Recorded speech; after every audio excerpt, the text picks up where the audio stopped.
Welcome to my podcast, Life with Denise, sharing inspiring conversations and heartfelt wisdom. Follow online at denisepettit.com, YouTube at Denise Pettit, and Instagram at Denise Pettit. Ever notice how the second you buy a red car, suddenly every car on the road is red? Or you learn a new word for the first time, and then you hear it 3 times in the next 2 days. I'm Denise, and this is Life with Denise. When someone whispers your name across a noisy, crowded room, and somehow you catch it even though you weren't listening to the conversation at all, that's not a coincidence. That's not the universe sending you a sign. That's a walnut-sized cluster of neurons buried deep in your brainstem, quietly deciding every single second what you get to notice and what gets thrown in the trash. Today we're going to learn more about it. It's called the reticular activating system, and by the end of this episode, you're going to understand your own attention a lot better. So let's start with the name, because honestly, reticular activating system sounds like something out of a sci-fi movie. So let's break it down. Reticular comes from the Latin word for net. So think of a mesh, a web of fibers. Activating is exactly what it sounds like. It turns things on. So you put together a net-like structure that activates things. Physically, it sits in your brain stem, the stalk-like structure at the very base of your brain, right where your spinal cord plugs in. Scientists usually call it the RAS for short. And it's actually made up of a network of nuclei, clusters of neurons, that thread through the midbrain and up to the thalamus, which acts like a relay station passing information to the rest of your brain. So here's the important part.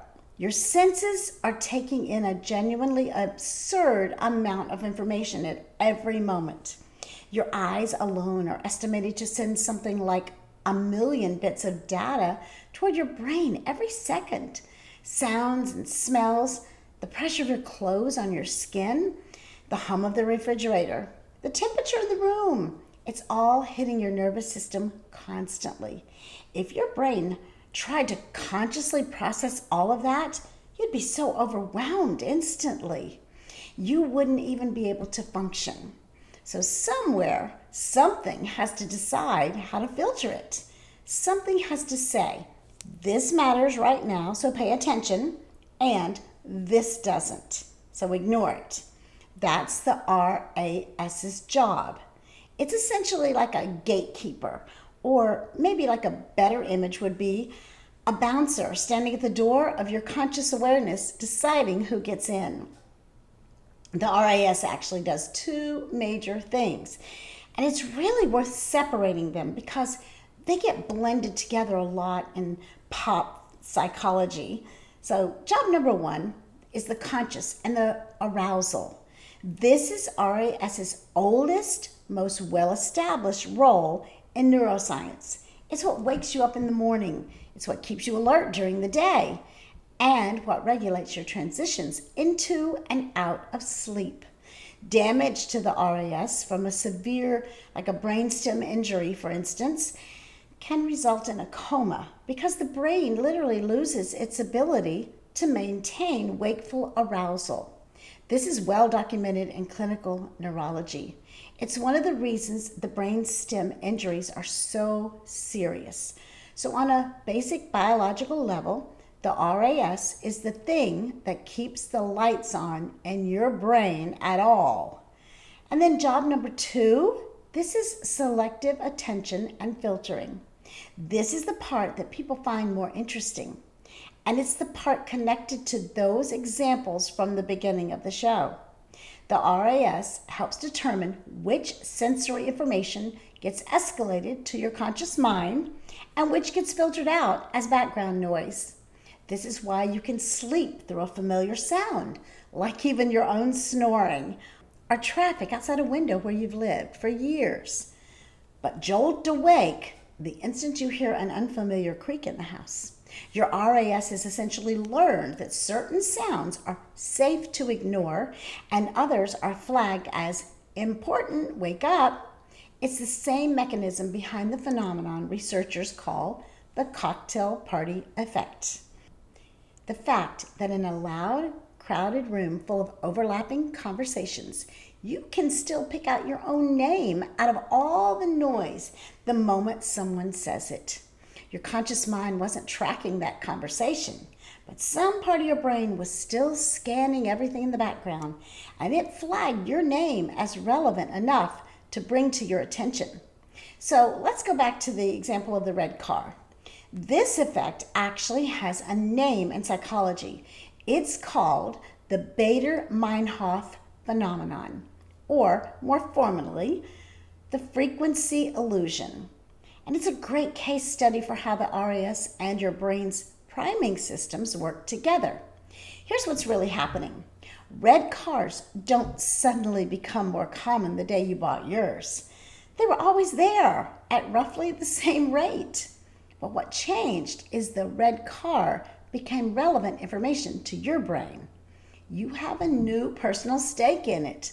So your RAS starts tagging that red car as something worth pushing into conscious awareness. And your brain, being a pattern matching machine, happily obliges. This is also, by the way, a big part of why anxiety can feel so self-reinforcing. If your brain has learned that a certain topic or fear is important, say like a health anxiety or worry about being judged, your attention filter starts working overtime to spot anything that confirms that worry. And it filters out a lot of the neutral or reassuring information around it. It's not that the evidence changed, it's that the filter got tuned to notice one thing over another.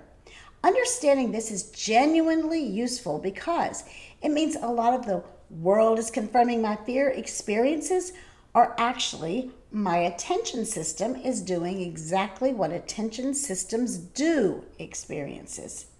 Now, if you spend any time in the world of goal setting and like you're tuned into all of that content, you've probably heard the RAS invoked as almost magical. Set a goal, visualize it, and your RAS will attract opportunities and resources into your life to make it happen. Well, there's a reasonable, evidence-grounded version of this idea, and there's an overstated one too, and it's worth knowing the difference. The reasonable version says, if you clearly define a goal, say you decide you want to switch careers into a product design, your brain's attention filters genuinely do start flagging design-related job postings, articles, conversations, and opportunities that you've scrolled past before. That's not mystical. That's your RAS doing its normal job, prioritizing what's relevant to your current goals. This is closely related to what psychologists call goal priming. Clearly defined goals really do change what you notice in your environment. The overstated version is the idea that focusing on something changes what actually exists in the world around you, or that it works like a wish-granting machine. It doesn't create the job openings. It doesn't change other people's behavior. What it does change is what you notice, and as a result, what you act on. That's still genuinely powerful. Noticing an opportunity that you'd otherwise have missed can change the trajectory of your life, but it's a filtering effect, not a magnetic one.